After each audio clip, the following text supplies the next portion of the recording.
All right, next we have an interesting little addition to the D&D world called Sidekicks. Something that they've added in Tasha's Cauldron here is three different class groups of some type of creature which are basically knockoffs from the player's handbook, but a bit weakened and lessened, not as strong.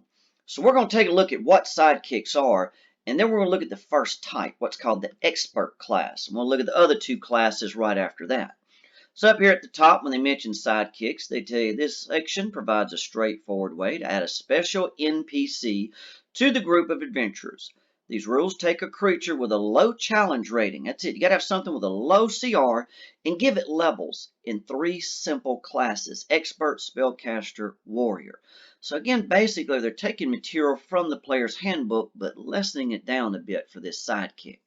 So they tell you this individual might be somebody they met along the way, like a villager. Maybe it's an animal.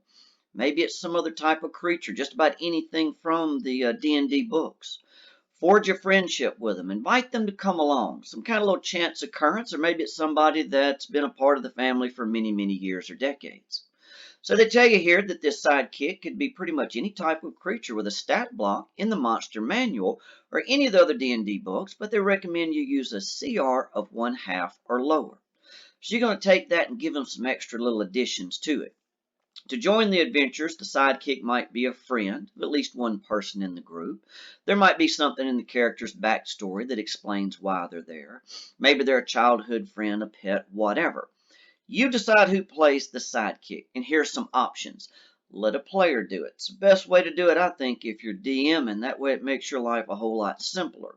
Sometimes I let players play two different characters at one time. Adding a sidekick be nothing new. A player plays the sidekick as their only character, so it could be a second character or their only one, whatever they like. Maybe somebody's new to the game, this would be a simpler option. Good way for them to start off if they feel intimidated by the rules. The players jointly play the sidekicks. It's sort of a community thing with the group, or the DM does it. Whatever you feel's best right there. There's no limit on the number of sidekicks in a group, but of course, the more of them you throw in, the more work for the DM, so I definitely wouldn't let too many in. So gaining a sidekick class. When you create a sidekick, you choose the class it will have for the rest of its career. Expert, spellcaster, or warrior. So by the names, you kind of get an idea of where those are going. Each of which is detailed below. If a sidekick class contains a choice, you may make the choice or let the players. I'd let the players do it. Don't try and run and railroad the game. Let them do it and have fun and discover what this thing's all about.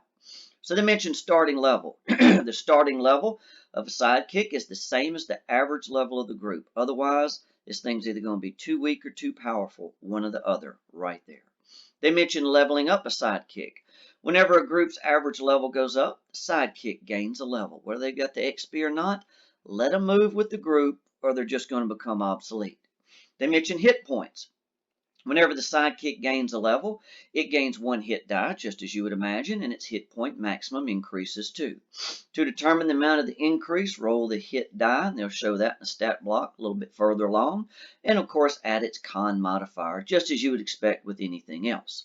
If the sidekick drops to 0 hit points and isn't killed outright, it falls unconscious and subsequently makes death saving throws just like any other player. So again, these are largely just like any other player class. Proficiency bonus. The sidekick's proficiency bonus is determined by its level in its class, and they got a table that shows that a little bit further along. When the proficiency bonus increases by 1, add 1 to the hit modifier, and all the attacks in its stat block increase the DCs by 1 also. Ability score increases, something else you see with the other character classes. When the sidekick gains the ability score improvement feature, and they're going to show that in the stat block further along, treat them just like you would any other character right there. So we'll look at those in that stat block a little bit further. Expert. The expert is a master. Now this is the first of these 3 different types of sidekicks. So this one is a master of certain task or knowledge, favoring cunning over brawn. It might be a scout, a musician, a librarian, a clever street kid, a wily merchant, or a burglar, whatever fits best. To gain the expert class, a creature must have at least 1 language in its stat block that it can speak. A sidekick gains the following features And they've got that summarized in the expert table. So what is this thing going to pick up right here? And I like these pictures they have above as a few different examples of what sidekicks might look like. Look like the turtle right there. So let's see right here, bonus proficiencies. First level expert feature. Notice how this reads just like a character class. The sidekick gains proficiency in one saving throw of your choice. Dex, Intel, Charisma, whatever you figure. In addition, the sidekick gains proficiency in 5 skills of your choice, and it gains proficiency with light armor. So a lot of things it's picking up at level 1. If it's a humanoid or has a simple or martial weapon in its stat block, it also gains proficiency with all simple weapons and with 2 tools of its choice. So there's a way to kind of get them started.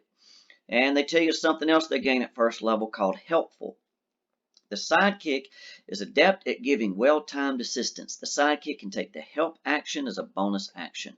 So use this sidekick to give that help action every single turn to somebody.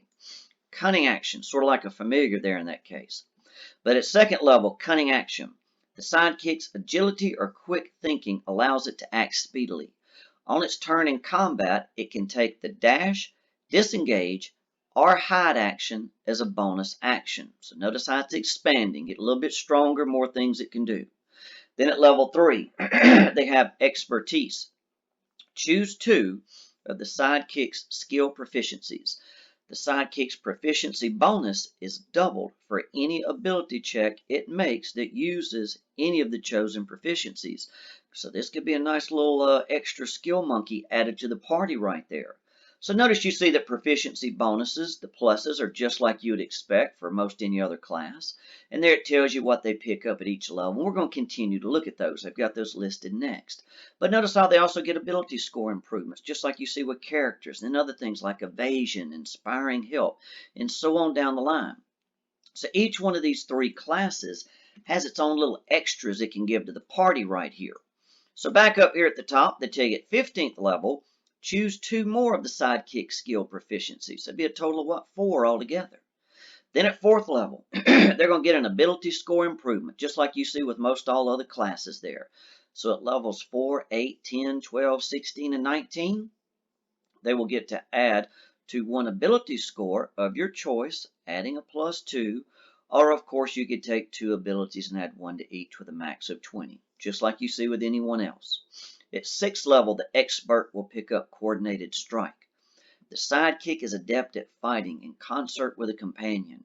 When the sidekick uses its helpful feature to aid an ally in attacking a creature, that target can be up to 30 feet away from the sidekick, and the sidekick can deal an extra 2d6 damage to it the next time the sidekick hits it with an attack roll before the end of the current turn. The extra damage is the same type of damage dealt by the attack. So getting more with that help feature, adding damage there. 7th level expert, evasion. Because of extraordinary good luck, the sidekick is skilled at avoiding danger. When the sidekick is subjected to an effect that allows it to make a dexterity saving throw to take only half damage, it instead takes no damage, just like you see with evasion. So if it succeeds, none. If it fails, half damage. Nothing new about that right there. Level 11, inspiring help.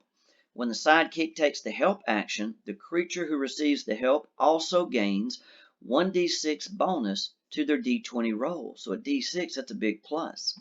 If that roll is an attack roll, the creature can forego adding the bonus to it, and then if the attack hits, the creature can add the bonus to the attack roll instead. So if you miss, add it to your to hit chance if you want, and if you already hit, add it to your damage. Notice how this expert is really about helping others in the party. Then at level 20, that 1d6 goes up to 2d6. Level 14, reliable talent. The sidekick has refined its skills to an exceptional degree. Whenever the sidekick makes an ability check, that includes its whole proficiency bonus, it can treat a d20 roll of 9 or lower as a 10. So nothing lower than a 10 from there on out. And then at level 18, sharp mind. The sidekick gains proficiency in one of the following saving throws of your choice: intelligence, wisdom, or charisma. So that's the expert right there, the first of these different types of sidekicks. And notice how that one's really about assisting one or more members of the party. So everybody's going to want one of these little expert sidekicks, if nothing else, for attacks, whether it's with an axe or a spell or whatever that may be. So good little additions. We'll look at the others next. Until next time, good luck and good gaming.